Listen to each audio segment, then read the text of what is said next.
الرحيم إن الذين يكفرون بآيات الله ويقتلون النبيين بغير حق ويقتلون الذين يأمرون بالقسط من الناس فبشرهم بعذاب أليم أولئك الذين حبطت أعمالهم في الدنيا والآخرة وما لهم من ناصرين بے شک وہ لوگ جنہوں نے اللہ کی آیات کے ساتھ کفر کیا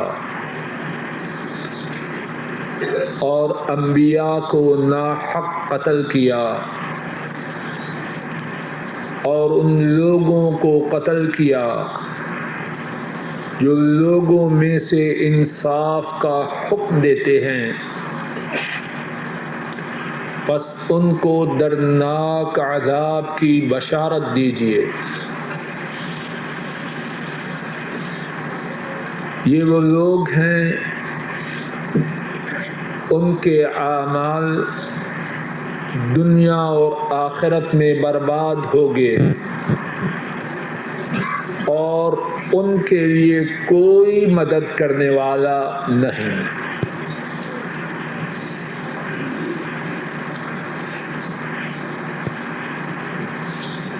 گزشتہ درس میں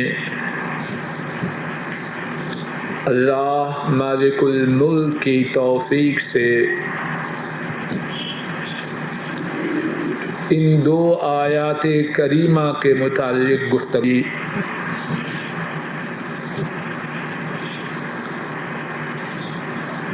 آخر میں جو بات بیان کی گئی وہ یہ تھی کہ انبیاء کو اور نیکی کا حکم دینے والوں کو قتل کرنے والے لوگ وہ تھے جو زمانہ ماضی میں تھے، لیکن ان دو آیات کریمہ میں سے پہلی آیت کریمہ میں عذاب کی بشارت ہے ان یہودیوں کو جو رسول کریم صلی اللہ علیہ وسلم کے عہد مبارک میں موجود تھے۔ اس میں کیا حکمت ہے، اس کا کیا سبب ہے؟ گزشتہ درس کے آخر میں اللہ کی توفیق سے اس سبب کو بیان کرنے کی کوشش کی گئی، اور جو بات عرض کی گئی اس کا خلاصہ یہ ہے، رسول کریم صلی اللہ علیہ وسلم کے زمانہ مبارک کے یہودی اگرچہ انہوں نے گزشتہ انبیاء کو قتل نہ کیا تھا، پہلے زمانے کے نیکی کا حکم دینے والے لوگوں کو قتل نہ کیا تھا، لیکن ان کے آباء و اجداد میں سے سابقہ یہودیوں میں سے جنہوں نے انبیاء کو قتل کیا، جنہوں نے نیکی کا حکم دینے والوں کو قتل کیا، ان یہودیوں نے ان کی اس کرتوت کو، ان کے اس جرم کو، ان کے اس گناہ کو برا نہ سمجھا بلکہ اس پر راضی ہوئے۔ اور یہ بات عرض کی گئی، جو شخص خود گناہ تو نہ کرے لیکن گناہ پہ راضی ہو، گناہ کو پسند کرے، گناہ میں رغبت رکھے، اس کے لیے بھی اللہ کے عذاب کی بشارت۔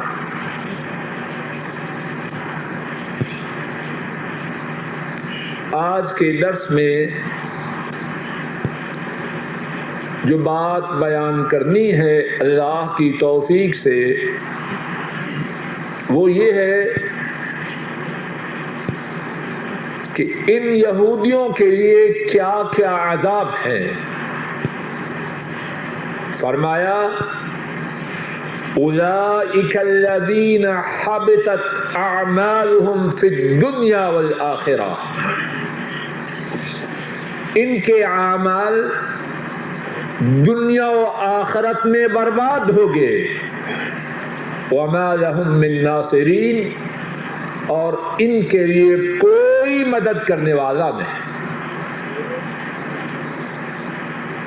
دنیا میں اعمال کی بربادی، اس سے کیا مراد ہے، اور آخرت میں اعمال کی بربادی سے کیا مراد ہے۔ حضرات مفسرین نے بیان فرمایا دنیا میں اعمال کی بربادی کا نتیجہ یہ ہے کہ وہ قابل مذمت ٹھہرے، قابل تعریف نہ رہے بلکہ قابل مذمت ٹھہرے۔ ان کی مدح و ثنا کی بجائے ان پر اللہ کی لعنتیں آئیں، عزت کی بجائے دنیا میں ذلت و رسوائی ان کے نصیب میں ہوئی۔ گرفتار ہوئے، جلاوطن کیے گئے، مال و اسباب چھینا گیا، اور ان میں سے کتنوں ہی کو قتل کیا گیا۔ اولئک الذین حبطت اعمالهم فی الدنیا، دنیا میں ان کے لیے خیر نہ رہی، وفی الآخرہ والآخرہ، اور آخرت میں بھی نہیں۔ اب ذرا دیکھیے قرآن کریم کی یہ پیش گوئی یثرب کے یہودیوں کے متعلق کس طرح پوری ہوئی۔ مدینہ طیبہ میں رہنے والے یہودی،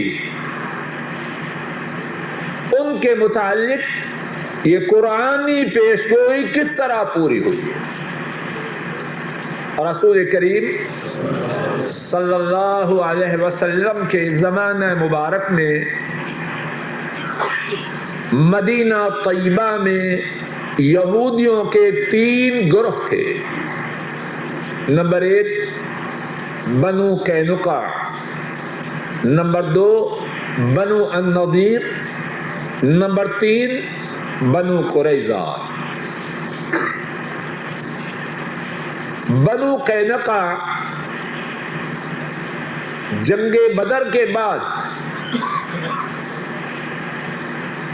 انہوں نے باوجود مسلمانوں کے ساتھ معاہدہ کیے جانے کے بعد مسلمانوں کے متعلق بکواس کیا،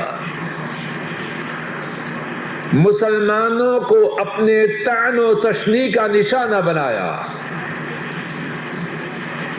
کیا ہوا؟ ذلیل و رسوا ہو کے مدینہ طیبہ سے نکالے گئے، ان کے مال سلب کیے گئے کہ انہوں نے اس معاہدہ کو پورا نہ کیا جو اہل اسلام سے کیا تھا۔ اولئک الذین حبطت اعمالهم فی الدنیا، آخرت کے عذاب سے پہلے، آخرت کی ذلت و رسوائی سے پہلے دنیا ہی میں ذلیل و رسوا کیے گئے۔ دوسرا گروہ بنو نذیر کا تھا، انہوں نے بھی اہل اسلام کے ساتھ نبی کریم صلی اللہ علیہ وسلم کے ساتھ خیانت کی، باوجود حلیف ہونے کے، باوجود اتحادی ہونے کے ارادہ کیا کہ معاذ اللہ نبی کریم صلی اللہ علیہ وسلم کو ختم کر دیا جائے۔ کیا ہوا؟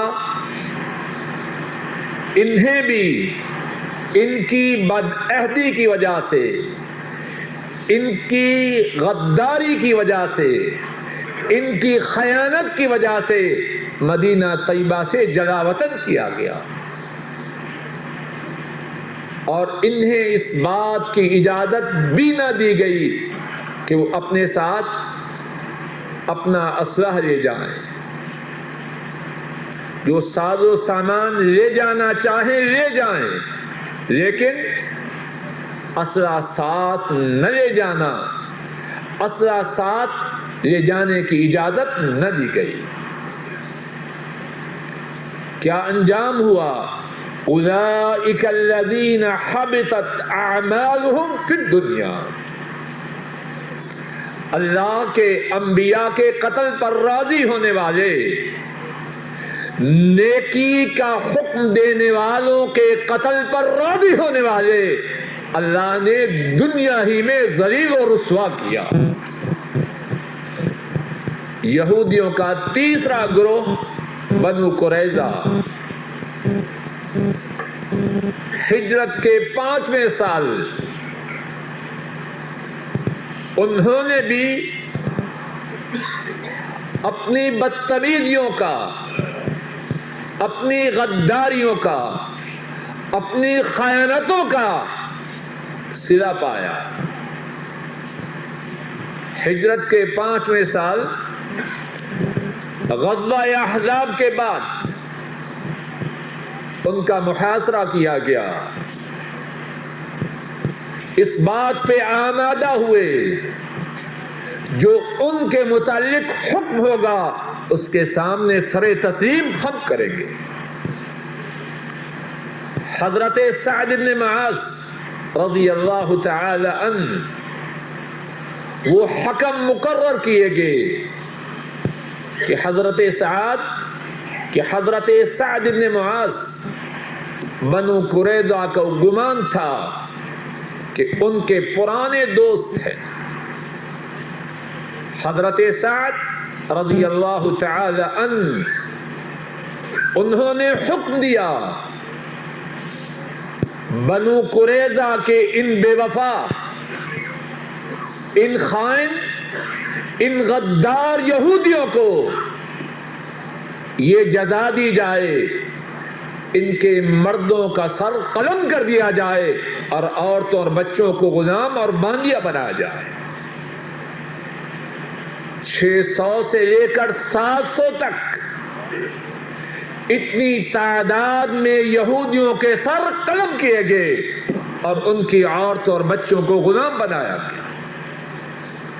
اولئک الذین حبطت اعمالہم فی الدنیا، یہ اللہ کے انبیاء کے قتل پہ راضی ہونے والے، نیکی کا حکم دینے والوں کے قتل پر خوش ہونے والے، دنیا میں ان کے اعمال برباد ہوئے، ذلت و رسوائی ان کا مقدر بنی، اللہ کی لعنتیں ان پہ نازل ہوئیں۔ والآخرہ، دنیا کی ذلت و رسوائی کے بعد کیا چھوٹ جائیں گے اللہ کے غضب سے؟ ان کے لیے آخرت میں بھی عذاب ہے، اور وہ عذاب کیسا ہے؟ وَمَا لَهُم مِّن نَاصِرِينَ، اور ان کے لیے کوئی مددگار نہ ہوگا۔ کیا مقصد؟ مفسرین بیان فرماتے ہیں مراد یہ ہے واللہ اعلم، جب عذاب اللہ کے حکم سے ہے اور اللہ کے حکم کے مقابلہ میں کوئی آڑے نہیں آ سکتا، اللہ کے حکم کو کوئی توڑ نہیں سکتا تو یہ عذاب سے کیسے بچیں گے؟ ان کے لیے جو عذاب ہوگا وہ دائمی ہوگا، وہ ابدی ہوگا، وہ سرمدی ہوگا، ہمیشہ ہمیشہ کا۔ جس کو عذاب اللہ دیں اس کو کون بچائے؟ ان ینصرکم اللہ فلا غالب لکم وان یخذلکم فمن ذا الذی ینصرکم من بعدہ۔ اگر اللہ تمہاری مدد کرے تم پہ کوئی غالب نہیں آ سکتا، اور اگر اللہ تمہیں چھوڑ دیں، تمہیں ذلیل و رسوا کریں تو تمہاری مدد کون کرے؟ انہ لا یذل من والیت ولا یعز من عادیت۔ اے اللہ، جس کے آپ دوست بن جائیں اسے تو کوئی رسوا نہیں کر سکتا، اور جس کے آپ دشمن بن جائیں اسے عزت کون دے سکتا؟ وَمَا لَهُم مِّن نَاصِرِينَ۔ ان کے اعمال دنیا و آخرت میں برباد ہوئے، اور اللہ کے عذابوں کے مقابلہ میں ان کا کوئی مددگار نہیں۔ رک جائیے، یہودی اللہ کے نافرمان ہوئے، ان کے اعمال برباد ہوئے دنیا و آخرت میں۔ دنیا میں ذلت و رسوائی، دنیا میں جلاوطنی، دنیا میں مالوں کا چھینا جانا، دنیا میں قتل کیا جانا، اور آخرت میں ہمیشہ ہمیشہ کا عذاب جھیلنا۔ کیوں؟ اللہ کی نافرمانی کی وجہ سے۔ اگر میں اور آپ، اگر ہم مسلمانی کے دعوی کے باوجود اللہ کی بغاوت کریں، اللہ کے احکامات سے سرکشی کریں، تو ہمارے لیے کیا ہوگا؟ یہود کے جو واقعات ہیں کس لیے ہیں؟ سنیں، سبحان اللہ، جزاک اللہ، ماشاء اللہ کہیں اور بات ختم ہوئی؟ نہیں۔ انہوں نے جو کیا، انہوں نے جو برے اعمال کیے، اس کی سزا دنیا و آخرت میں پائی۔ اے اسلام کا دعویٰ کرنے والوں، اگر تم یہود کے نقش قدم پہ چلے، اللہ کی نافرمانی کی، تمہیں بھی دنیا و آخرت میں اسی طرح سزا ملے گی جس طرح یہود کو ملے۔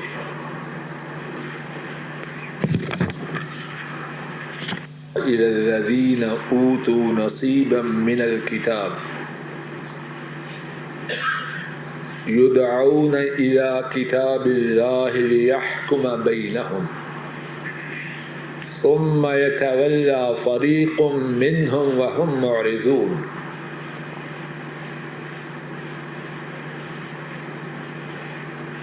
کیا آپ نے ان لوگوں کو نہیں دیکھا جنہیں کتاب کا ایک حصہ دیا گیا؟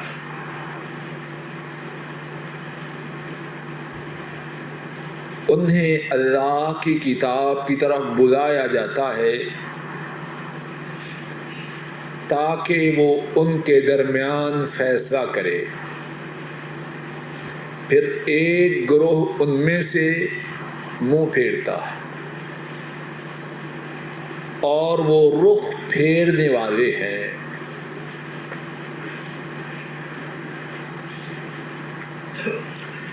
کیا آپ نے ان لوگوں کی طرف نہیں دیکھا جو کتاب کا ایک حصہ دیے گئے؟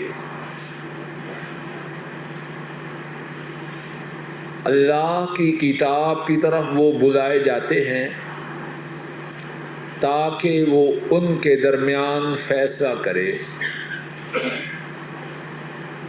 پھر ان میں سے ایک گروہ منہ پھیرتا ہے اور وہ رخ پھیرنے والے ہیں۔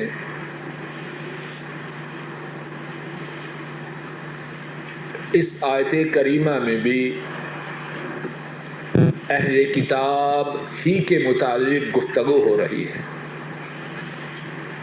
یا اہل کتاب میں سے بھی یہودیوں کے متعلق گفتگو ہو رہی ہے۔ بعض مفسرین نے یہود و نصارہ دونوں کا ذکر کیا ہے، اور بعض نے یہ بیان فرمایا ہے کہ اس آیت مبارکہ میں بھی گفتگو یہودیوں ہی کے متعلق ہے۔ کیا آپ نے ان لوگوں کو نہیں دیکھا جو کتاب کا ایک حصہ دیے گئے، یعنی تورات دیے گئے، یہودی، یدعون الی کتاب اللہ، انہیں اللہ کی کتاب کی طرف بلایا جاتا ہے، اور اس سے مراد تورات ہے۔ تورات ہی کی طرف انہیں بلایا جاتا ہے، اور بعض نے اس سے مراد یہ بیان کیا ہے کہ قرآن کریم کی طرف بلایا جاتا ہے۔ لِيَحْكُمَ بَيْنَهُمْ، تاکہ وہ کتاب ان کے درمیان فیصلہ کرے۔ کیا کرتے ہیں؟ ثُمَّ يَتَوَلَّى فَرِيقٌ مِّنْهُمْ، ان میں سے ایک گروہ منہ پھیرتا ہے، کتاب دیے گئے اور اپنے آپ کو اہل کتاب کہلواتے ہیں، لیکن جب کتاب کی طرف بلائے جائیں کہ اس کے مطابق فیصلہ کیا جائے، یتولی فریق منہم، ایک گروہ ان میں سے منہ پھیرتا ہے، وہم معرضون، بے رخی کرنا، اعراض کرنا، منہ پھیرنا ان کا شیوہ اور عادت ہے۔ حضرات مفسرین فرماتے ہیں کہ اس آیت کریمہ میں اس واقعہ کی طرف اشارہ ہے جو کہ امام بخاری رحمہ اللہ نے اپنی کتاب صحیح بخاری میں حضرت عبداللہ بن عمر رضی اللہ تعالی عنہما کے حوالے سے بیان کیا ہے، اور وہ واقعہ یوں ہے، یہودیوں میں سے ایک مرد اور عورت نے بدکاری کی۔ یہود ان دونوں کو لے کر رسول کریم صلی اللہ علیہ وسلم کی خدمت میں حاضر ہوئے۔ آپ صلی اللہ علیہ وسلم نے فرمایا، کیف تفعلون بمن زنا منکم، تم میں سے جو بدکاری کرے اس کے ساتھ کیا معاملہ کرتے ہو؟ کہنے لگے، نحممها ونضربها، اس کے منہ کو کالا کرتے ہیں اور اس کی پٹائی کرتے ہیں۔ جو بدکاری کرے منہ کو کالا کیا اور پٹائی کی۔ آپ صلی اللہ علیہ وسلم نے فرمایا، لا تجدون فی التوراۃ الرجم، کیا تم تورات میں جو کتاب کے تم پر نازل ہوئی اور جس کتاب کے حوالہ سے تم اپنے آپ کو اہل کتاب کہتے ہو، کیا تم نے تورات میں رجم کا حکم نہ پایا کہ جو بدکاری کرے اس کو سنسار کر دو، پتھر مار مار کے اس کی زندگی کو ختم کر دو؟ کہنے لگے، لا نجد فیہا شیئا، تورات میں تو ایسی بات ہم نے کوئی نہیں دیکھی۔ عبداللہ بن سلام رضی اللہ تعالی عنہ جو بہت بڑے یہودی عالم تھے اور مسلمان ہو چکے تھے، وہ ان سے کہنے لگے کذبتم، تم جھوٹ بکتے ہو، فأتوا بالتورات فاتلوها ان کنتم صادقین، تورات لاؤ اور اس کو پڑھو اگر تم اپنے اس دعویٰ میں سچے ہو کہ تورات میں بدکاری کرنے والوں کو سنسار کرنے کا حکم موجود ہے، ذرا تورات تو لاؤ۔ تورات لائی گئی تو یہودیوں کا جو عالم تھا تورات کھولی، جو سنسار کے حکم کے متعلق آیت تھی اس پہ اس نے اپنی ہتھیلی کو رکھ لیا، اوپر سے پڑھے نیچے سے پڑھے، ہتھیلی کے اوپر جو عبارت تھی وہ پڑھے، جو ہتھیلی کے نیچے عبارت تھی وہ پڑھے، لیکن جس آیت پر ہتھیلی رکھی تھی اس کو گول کرتا رہے۔ حضرت عبداللہ بن سلام نے اس کی ہتھیلی کو کھینچا،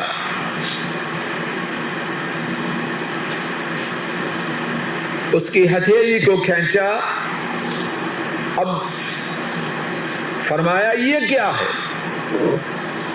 جب دیکھا تو جو آیت اس نے ہتھیلی کے نیچے چھپائی تھی اسی آیت میں حکم تھا جو بدکاری کرے اس کو پتھر مار مار کے ختم کر دو۔ نبی کریم صلی اللہ علیہ وسلم نے اس یہودی مرد اور اس یہودی عورت کے متعلق حکم دیا۔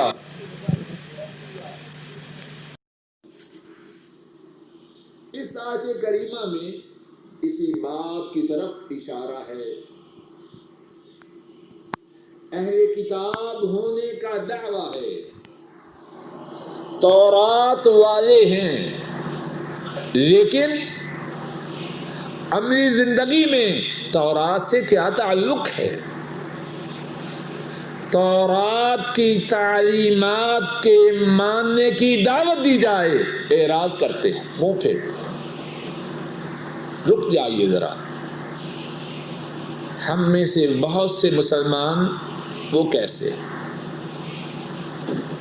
یہ قرآن کریم کن کی کتاب ہے؟ بولیے، مسلمانوں کی ہے یا کن کی ہے؟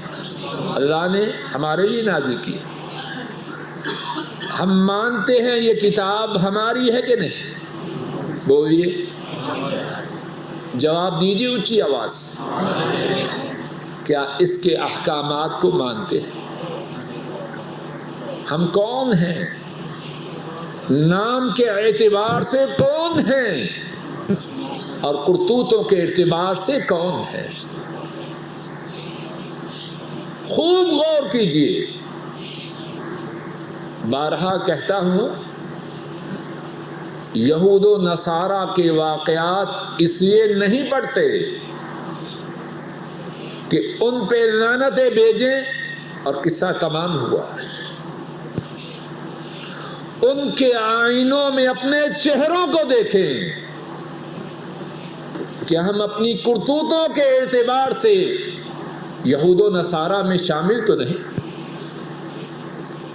نام سے بات بنتی ہے یا اعمال سے بنتی ہے؟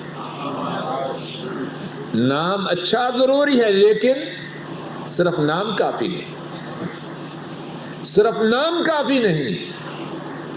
یہودی بھی تو اپنے آپ کو اہل کتاب کہتے تھے، اور تب وہ کتاب اس پر عمل کرنا لازم تھا، تب وہ کتاب منسوخ نہ ہو چکی تھی، لیکن نام کام نہ آیا۔ کتاب کی طرف اپنی نسبت کرنا اور اس کی باتوں کو نہ ماننا یہ شیوا ہے کن کا؟ بولیے. اور احود کا انجام کیا ہوا؟ ابھی سن چکے ہیں. اولئک حبطت اعمالهم فی الدنیا والآخرہ وما لهم من ناصرین. ان کے اعمال برباد ہوئے دنیا و آخرت میں اور ان کا کوئی مددگار نہیں. ہم کیا چاہتے ہیں؟ دنیا و آخرت میں اعمال کی بربادی چاہتے ہیں، اللہ کے عذاب چاہتے ہیں یا اللہ کی رحمتیں چاہتے ہیں؟ رحمتوں کے چاہنے والوں کے لیے جو دستور حیات ہے وہ یہودیوں کا نہیں، وہ اللہ کے نبی کے صحابہ کا. قرآن کریم میں سورہ النور میں آیت نمبر 51 میں اللہ نے اہل ایمان کا ذکر فرمایا. انما كان قول المؤمنین اذا دعوا الى اللہ ورسولہ ليحكم بينهم ان يقولوا سمعنا واطعنا واولئك هم المفلحون.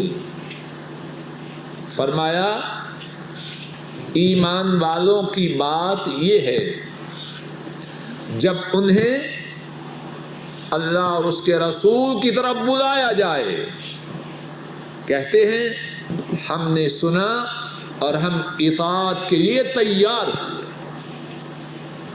وَأُولَئِكَ هُمُ الْمُفْلِحُونَ. یہ ہیں کامیاب و کامران. پھر سمجھیے اور خوب توجہ سے سمجھیے، شاید کہ اللہ ہماری زندگیوں کے نقشوں کو بدل دے. یہود اللہ کی کتاب کی طرف بلائے جاتے اعراض کرتے. انجام کیا ہوا سن چکے.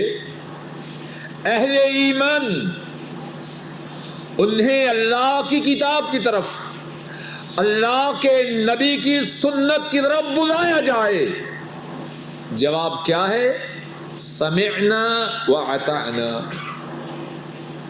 اللہ کی بات ہو، اللہ کے نبی کی بات ہو، ان کا جواب کیا ہے؟ ان کا رد عمل کیا ہے؟ ان کا ری ایکشن کیا ہے؟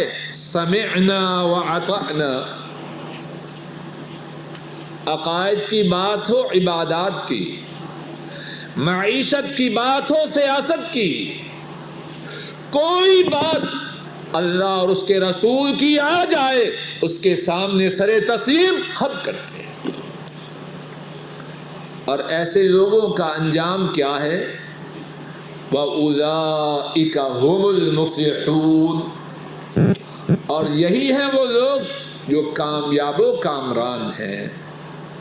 عجب بات ہے، کہنے والے اور سننے والے چاہتے کامیابی و کامرانی ہے اور چلتے ہیں یہود کی ڈگر پر جن کے اعمال دنیا و آخرت میں برباد ہوئے اور جن کے لیے عذاب علیم کی بشارت ہے. یہ دوگلی پالیسی ہے، یہ دوگلی پالیسی ہے. اور دوگلا آدمی دنیا و آخرت میں ذلیل و خوار ہوتا ہے. بڑی کار ایاما معدودات وغرهم في دينهم ما كانوا يفترون. یہ اس لیے کہ بے شک انہوں نے کہا ہرگز نہیں چھوئے گی ہم کو آگ مگر گنتی کے چند دن. وغرهم في دينهم ما كانوا يفترون. اور ان کے دین میں انہیں اس بات نے دھوکہ دیا جو وہ جھوٹ باندھتے تھے. یہ اس لیے کہ بے شک انہوں نے کہا ہرگز نہیں چھوئے گی ہم کو آگ مگر گنتی کے چند دن، اور دین میں ان کو دھوکہ دیا اس چیز نے جو وہ جھوٹ باندھتے تھے۔ اس آیت کریمہ میں اللہ رب العزت نے یہودیوں کی پہلی جو غلطی تھی کہ وہ اللہ کی کتاب کے حکم کے لیے تیار نہ ہوتے، اللہ کی کتاب کے حکم سے اعراض کرتے، ان کی جو یہ غلطی تھی، ان کی جو یہ برائی تھی، اس کا سبب بیان کیا۔ سبب تھا انہوں نے اپنی طرف سے جھوٹ باندھ رکھا تھا کہ ہم جہنم کی آگ میں داخل ہوں گے تو گنتی کے چند دن، پھر اس کے بعد جنت میں چلے جائیں گے اور ہمیشہ ہمیشہ جنت میں رہیں گے۔ اپنے ہی آپ اپنے ہی زعم میں انہوں نے اپنے متعلق یہ مفروضہ بنا رکھا تھا، ہم جو بھی کریں جہنم میں جائیں گے گنتی کے چند دن کے لیے اور اس کے بعد بیڑا پار ہے۔ اسی غلط اعتقاد کی وجہ سے وہ بے خوف ہو کر اللہ کی نافرمانی کرتے ہیں۔ سورہ البقرہ میں بھی اللہ مالک الملک نے اس بات کو بیان فرمایا، حدیث پاک میں بھی اس بات کا ذکر کیا گیا ہے۔ سورہ البقرہ کی آیت نمبر ذرا 80 دیکھیے۔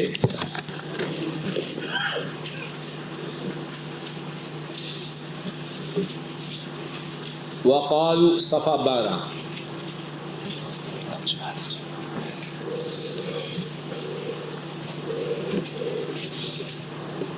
وقالوا لن تمسنا النار،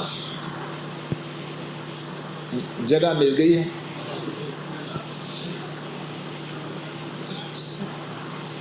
نیچے سے 10ویں سطر، وقالوا لن تمسنا النار الا ایاما معدودہ، اور انہوں نے کہا ہرگز نہیں چھوئے گی ہمیں آگ مگر گنتی کے چند دن۔ قل اتخذتم عند اللہ عہدا، آپ فرمائیے کیا تم نے اللہ سے پختہ وعدہ لیا ہے؟ فلن یخلف اللہ عہدا، پس اللہ اپنے اس وعدہ کی خلاف ورزی نہ کریں گے۔ ام تقولون علی اللہ ما لا تعلمون، یا تم اللہ پر وہ بات کہتے ہو جس کا تمہیں علم نہیں۔ بلا من کسب سیئۃ وحاطت به خطیئتہ فاولئک اصحاب النار ہم فیہا خالدون۔ کیوں نہیں جس نے بدی کو کمایا، کیوں نہیں جس نے بدی کو کمایا اور اس کی خطاؤں نے، اس کے گناہوں نے اس کا احاطہ کیا، اس کو گھیر لیا، فَأُولَئِكَ أَصْحَابُ النَّارِ، پس یہ لوگ ہیں جہنم کی آگ والے، ہم فیہا خالدون، اس میں گنتی کے چند دن نہ رہیں گے، وہ اس جہنم کی آگ میں ہمیشہ ہمیشہ رہیں گے۔ حدیث پاک میں بھی اس بات کا ذکر آیا ہے۔ امام ابن کثیر رحمہ اللہ اپنی تفسیر میں روایت کرتے ہیں، حضرت ابو ہریرہ رضی اللہ تعالی عنہ وہ اس حدیث کے راوی ہیں، رسول کریم صلی اللہ علیہ وسلم نے خیبر کی فتح کے بعد یہودیوں سے گفتگو کی اور ان سے کچھ باتوں کے متعلق استفسار کیا۔ ایک سوال یہ بھی تھا، من اہل النار، یہودیوں جہنم کی آگ والے کون ہیں؟ من اہل النار، جہنم کی آگ والے کون ہیں؟ کہنے لگے یہودی، نکون فیہا یسیرا ثم تخلفون فیہا، ہم تھوڑی سی مدت کے لیے جہنم میں جاؤ گے، پھر تم ہماری جگہ جہنم میں ہمیشہ رہو گے۔ ہم جہنم میں تھوڑی مدت کے لیے جائیں گے، پھر تم ہماری جگہ جہنم میں رہا کرو۔ آپ صلی اللہ علیہ وسلم نے فرمایا اخسؤ واللہ لا نخلفکم فیہا ابدا، دفع ہو جاؤ، ہم تو تمہاری جگہ جہنم میں نہ جائیں۔ رک جائیے، بات کن کی ہو رہی ہے؟ بولیے، کیا یہی بات بہت سے اپنے آپ کو مسلمان کہنے والوں کے درمیان نہیں موجود؟ کتنے کہتے ہیں کوئی بات نہیں، ہمارے پیر و مرشد ہمیں نکال لے۔ اللہ کو گواہ بنا کے کہیے، بہت سے مسلمانی کا دعویٰ کرنے والے ایسی باتیں کہتے ہیں کہ نہیں، اور جو انہیں ٹوکیں کہتے ہیں دیکھو یہ وہابی گستاخ، یہ بزرگوں کا منکر، پیروں کا گستاخ۔ یہ کن کی بات ہے؟ یہ یہودیوں کا اپنے خیال میں جہنم سے نکلنے کی گارنٹی خود ہی بنا رکھی۔ کیا یہی برائی مسلمانی کا دعویٰ کرنے والے بہت سے لوگوں میں داخل نہیں ہو چکی؟ توحید کی بجائے شرک کرنے والا، سنت کی بجائے بدعتوں کو مضبوطی سے تھامنے والا، مسجد کی بجائے قبروں پہ جا کے سجدہ کرنے والا، نماز سے دور، روزے سے دور، نیکی سے دور، لیکن گمان کیا ہے؟ بڑے مضبوط پیر کا دامن پکڑا ہے، وہ جنت میں لے جائے۔ یہ دعوے کل قیامت کے دن کسی کام نہ آئے۔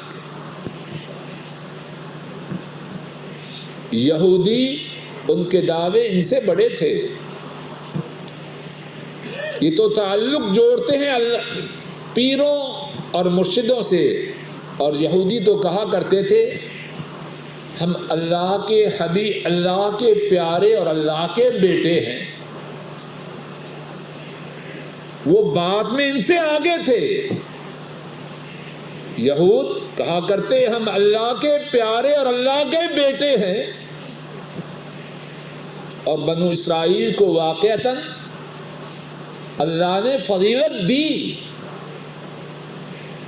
سورہ البقرہ میں ہم پڑھ نہیں چکے کہ اپنے زمانے میں جتنے لوگ تھے ان سب سے زیادہ فضیلت کس کو دی گئی؟ بنو اسرائیل کو۔ لیکن جب اعمال گندے ہوئے، جب کرتوتیں بری ہوئیں، تو کوئی نسبت کام نہ آئی۔ پڑھی کر سے جمعناہم لیوم لا ریب فیہ ووفیت کل نفس ما کسبت وہم لا یظلمون۔ پس کیسے ہوگا جب ہم انہیں جمع کریں گے ایسے دن کے لیے جس میں کوئی شک نہیں،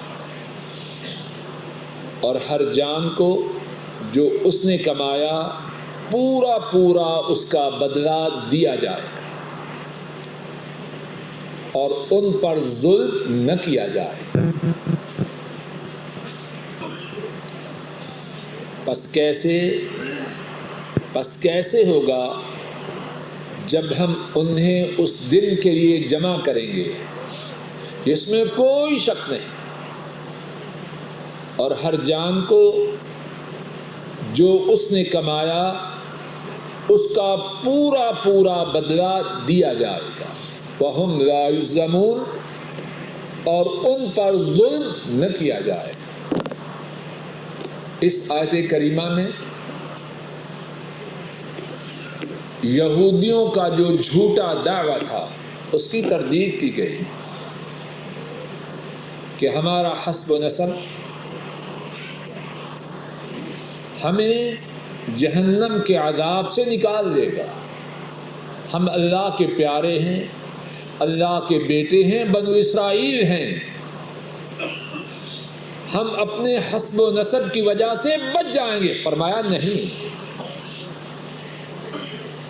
جو کسی نے کیا ہوگا کل قیامت کے دن اپنے کیے کا پورا پورا بدلہ پائے گا اور کسی پر ظلم نہ کیا جائے۔ اللہ مالک الملک اپنے فضل و کرم سے کہنے والے کو اور سب سننے والوں کو نیک اعمال کی توفیق عطا فرمائے، برے اعمال سے محفوظ رکھے، یہودیوں کی بری عادتوں، یہودیوں کے برے اطوار سے محفوظ رکھے اور صحیح معنوں میں اپنا تابعدار، اپنا فرما بردار بنا۔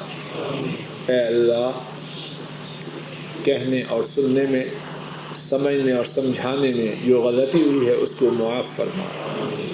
اے اللہ، جو ٹھیک بات کہی اور سنی گئی ہے اے اللہ اس کو قبول فرما۔ اے اللہ اس کو گناہوں کی معافی کا سبب بنا۔ اے اللہ پریشانیوں، بیماریوں کی دوری کا ذریعہ بنا اور اپنے تقرب کا سبب بنا۔ اے اللہ، اس کا شریعت میں کیا حکم ہے، حلالہ کا شریعت میں کیا حکم ہے؟ حلالہ اس نکاح کو کہتے ہیں جو محدد وقت کے لیے کیا جاتا ہے، 1 دن کے لیے، 2 دن کے لیے، 3 دن کے لیے، چند گھنٹوں کے لیے، چند دنوں کے لیے، اور عام طور پر